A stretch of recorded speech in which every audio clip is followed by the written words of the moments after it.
इसलिए इसको व्यर्थ चीजों के लिए अपनी खोपड़ी फाड़ने की कोई जरूरत नहीं, किसी से आर्ग्यू करने की जरूरत नहीं, पर अपनी स्थिति को बनाए रखना चाहिए, नीचे उतरना नहीं चाहिए। ये जब तक नहीं होगा तब तक सहयोग का पूरा पूरा आपने जो कुछ समर्पण था वो नहीं पाए, जो कुछ अपनाना था वो नहीं पाया, जो कुछ ग्रोथ थे वो नहीं पाए, जो आपकी पूरी तरह से सर्वांगीण पूरी उन्नति होने की थी वो नहीं हुई, और आप गलत फहमी में थे। इससे किसी भी मिथ्या चीज पर आप ये न सोचे कि हम कोई बड़े भारी सहयोगी हो गए या कुछ। जब आप बहुत बड़े हो जाते तो आप झुक जाते। देखिए इन पेड़ों की ओर हवा उल्टी तरफ बह रही, वास्तविक में पेड़ों को तो इस तरफ झुक जाना चाहिए, जबकि हवा इस तरफ बह रही, लेकिन पेड़ किस तरफ झुके जाए। आप लोगों ने कभी मार्क किया है कि सारे पेड़ों की दिशा उधर, क्यों? वहां से तो हवा आकर के इसको ढकेले जा रही, फिर तो भी पेड़ उसी तरफ क्यों झुक रहे? अगर ये हवा में चले तो न जाने और कितने ये लोग झुक जाए, क्योंकि ये जानते हैं इस सब को देने वाला वो, उसके प्रति नतमस्तक होकर के वो झुक रहे हैं, और वो देने वाला जो है वो है धर्म। हमारे अंदर जो धर्म है, जब वो पूरी तरह से जागरूक होगा, पूरी तरह से कार्यान्वित होगा, तभी हमारे अंदर के श्रीफल इतने मीठे, सुंदर और पौष्टिक है। तो आपके जीवन से ही संसार आपको जाने, और किसी चीज से नहीं जाने। आप लोग कैसे हैं, आप 14 बार आप इसका जन्मदिन इस सहस्त्रार्थ का मनाते हैं, और न जाने कितने साल और इसका मनाएंगे, लेकिन जो भी आपने इस सहस्त्रार्थ का जन्मदिन मनाया, उसी के साथ साथ आपका भी सहस्त्रार्थ खुल रहा है। कोई भी तरह का कॉम्प्रोमाइज करना, कोई भी तरह के बातों में अपने को ढील दे देना सहयोगों को शोभा नहीं। जो आदमी सहयोगी है उसको अत्यंत वीरश्री पूर्व अपना मार्ग आगे बढ़ाना चाहिए। कितनी भी रुकावटें, घर वाले हैं, फैमिली वाले हैं, ये है वो है, तमाशे से कोई मतलब नहीं, ये सब आपके हो चुका है। इस जन्म में आपको पाने का है, और आपके पाने से औरों को पा गए तो उनका धनी है, उनका भाग्य है, नहीं पा गए तो क्या आप क्या उनको अपने हाथ में पकड़ के ऊपर ले जाएंगे? ये तो ऐसे हो कि आप समुद्र में जाए और अपने पैर में बड़े बड़े पत्थर जोड़ लें और कहे कि भाई समुद्र देखो मुझे तुम तैरा के ले जाओ। समुद्र कहेगा भाई ये पत्थर तो छोड़ो पहले पैर के, नहीं तो कैसे ले जाऊंगा मैं? पैर में बड़े बड़े आपने लोड़ बांध दिए तो उनको कटवाई देना अच्छा है, और नहीं कटवा सकते तो कम से कम ये करो उनसे परे।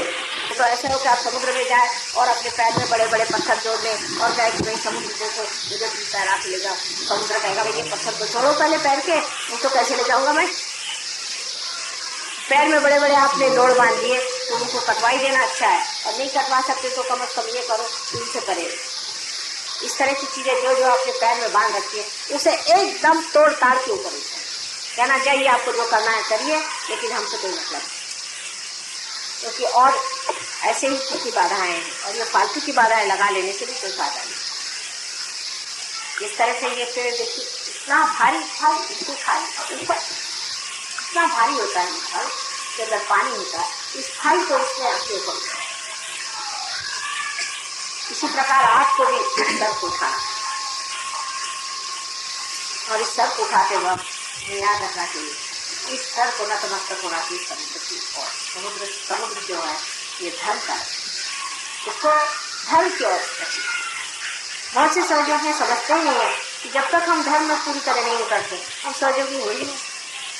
हर एक तरह की गलतियां करते रहते हैं। जैसे बहुत से लोग हैं तंबाकू खाते हैं, सिगरेट पीते हैं, शराब पीते हैं, ये सब करते रहते हैं, और फिर कहते हैं हमारे सहयोग में प्रगति नहीं। तो होगी कैसे? आप अपने पीछे हाथ धो करके लगोगे।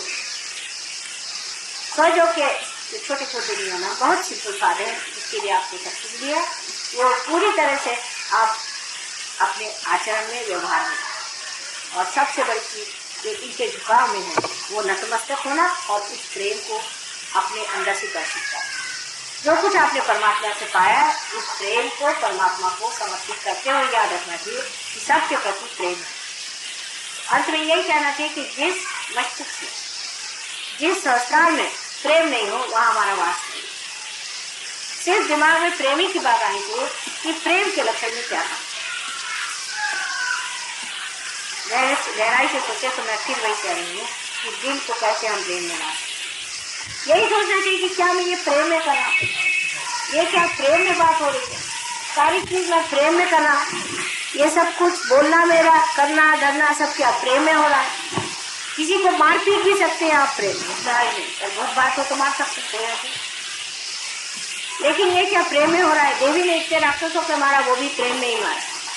उनसे भी प्रेम किया जिससे वो ज्यादा नहीं और भी राक्षस के महाराक्षस का बन जाए, और अपने भक्तों का प्रेम की वजह से उनको बचाने के लिए उनको मारा। उस अनंत शक्ति ने भी प्रेम ही कहा, जिससे उनका हित हो वही प्रेम है। तो क्या आप इस तरह का प्रेम कर रहे हैं जिससे उनका हित हो?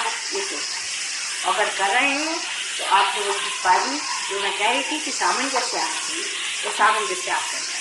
तो एक ही शक्ति है जिसे हम कह सकते कि प्रेम, और प्रेम ही से सब आकारित होने से ही सबकी सुंदर सुडौल और व्यवस्थित हो सकती। जो सिर्फ शुष्क विचार है इसमें कोई अर्थ, और शुष्क विचार तो आप जानते हैं कि वो सिर्फ अहंकार से आता है, और जो मन से आने वाली चीज है वो दूसरी ऊपर से जरूरी उसको खूबसूरती ला देती है, लेकिन अंदर से खूबी है। इसलिए एक चीज गर्वी होती है लेकिन शुष्क होती है, दूसरी चीज सुंदर होती है लेकिन नीरस होती है। एक नीरस है तो दूसरी खूब।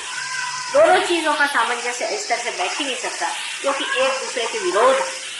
लेकिन रियलाइजेशन के बाद में, सहयोग में आने के बाद में, सारे विरोध पूछ करके जो चीज विरोधात्मक लगती है वो ऐसा लगता है कि एक ही चीज के दो अंग, और ये आपके अंदर हो जाना चाहिए।